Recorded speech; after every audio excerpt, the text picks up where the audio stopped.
nightmares about that Bible story when I was a kid. You know, I really did, you know, so thank you for sharing that.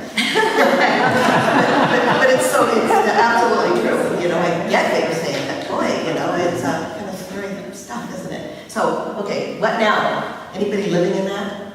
You know, anybody living in that? Now, here's what you can do. You can think about it either way. It can be, what now? You know, what now? Or you can, you know, what quality are you bringing to it? You know, could you be bringing, you know, the quality of, what now? You know, what's coming? And I think that's kind of what I want to talk about, is that we're all living in the question, right? Life is just a question of what's going to happen next, you know, and how are we experiencing our life right now? Because, you know, that's the surprise we talked about, you know, and that's what humanity lives in, is this big surprise of life. You know, the truth is that we all have the deepest wisdom within us, but sometimes I don't think humanity as a whole is very wise. Do you?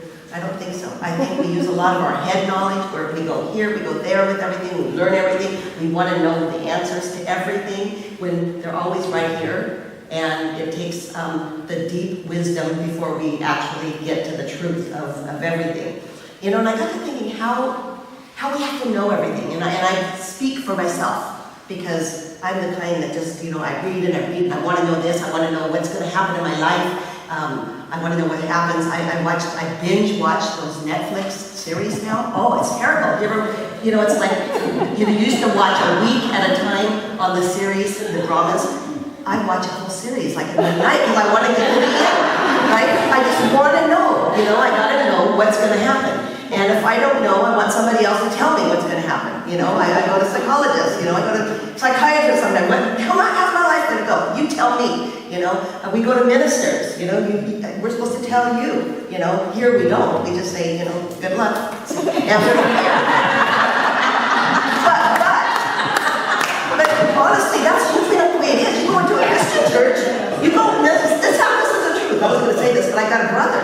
And my brother is struggling. He lost a friend, he lost a dog, you know, he's in this, you know, terrible time of all these questions of what's next in my life. You know, he has every problem that you could have, my brother has. You know, I hope he never listens to this, but he's not a friend. He's not a friend who's got every single answer he needs. And it's all in the Bible, right? Every answer he has is right here, and he's got a scripture for it. And so, you know, somehow it just doesn't quite work for Jim. You know, I don't know, I just, you know, it's not quite what I get. So he calls me, you know, thinking I'm a minister, what am I going to say? And I said, I don't know. You know, I said, I know you know, we can talk about it. And that's what happened, is after we kind of talked about it a little bit, and he got to hear his own wisdom, it came forth. Because we all have our own stuff here. It's just that sometimes you need a psychologist, or you need a minister, or you need a friend to listen. And as you start to talk, right, the wise, the wisdom, the truth of the situation comes out. And that's what I'm talking about today, is that, you know, why we think we have to know everything, and the truth is, we already do.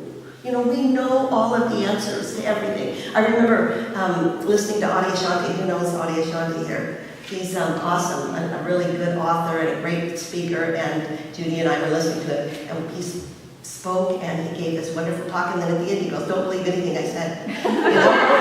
and I went, well, why am I even here? You know, why? I don't want to be here. Can't believe what you said. That's why I'm here, for you to tell me. And I get now, after 12 years later, what he was trying to say is that, you know, I can tell you anything, but you're not going to believe it until you experience it. I can't tell you what a strawberry tastes like until you taste it, right? I can kind of describe it, but I can't give you the answers until you feel it, and you feel the wisdom, you know. We're not going to find it out there. Judy said it so perfectly. You know, we're not going to find anything in books, you know, although I read everything I can get a hold of because I love the search. See, that's my journey, is the search. You know, when I get little tidbits of information, but boy, when I go to bed at night and it just sinks in and all of this drops to my heart, I feel it. And I feel God, and I feel this sacred spot. And that's the spot that's so important. You know, that's what I want to talk about, is this place of sacredness. There's a place of sacredness where the next step of your life is forming. And I love this. Actually, in India, they call it your dharma. You know, there's a string that we follow. It's your dharma. And that's the place where the answers are. the important answers in life. You know, you can find the facts anywhere, but boy, how do you want to be with what's next in your life? How do you want to live the what's next? Do you want to, or what now? What now? How do you want to live the what now? Do you want to live it like, what now? What's going to happen to me? What's the next shoe that's going to drop? You know, what now? Or do you want to feel it? You want to say, what now? Just bring it on. I can handle it. You know, what's next in my life? And I was thinking, when you were talking about common ground, I'm talking a little fast, but when you were talking about common ground, Jenny, you know, I was thinking about, do you know that I just read like 90 to 95% of nonprofit startup companies fail in the first year. Did you know that? We've survived over 10 years now, you know? Now, hey, survived is the word too. But not only survived, we've thrived. And I think it's because we've learned how to live in the what now. Do you think that's true, Judy? Absolutely. You know, it's because we have had every day a what now. You know? Is that the truth? When you were saying that, what happened with this chapel is just one of the many what nows of our life. You know, you can name them. Every day there's something like, okay, we have a joke between the two of us, and it's like, okay, now what, Ollie? Don't we? It's because there's always something, you know, always some what now is happening to us. So we've had to learn. Now, did we always do it? And at the moment we found out that golden circle, we couldn't be there. We went into the what now. We weren't into the what now place.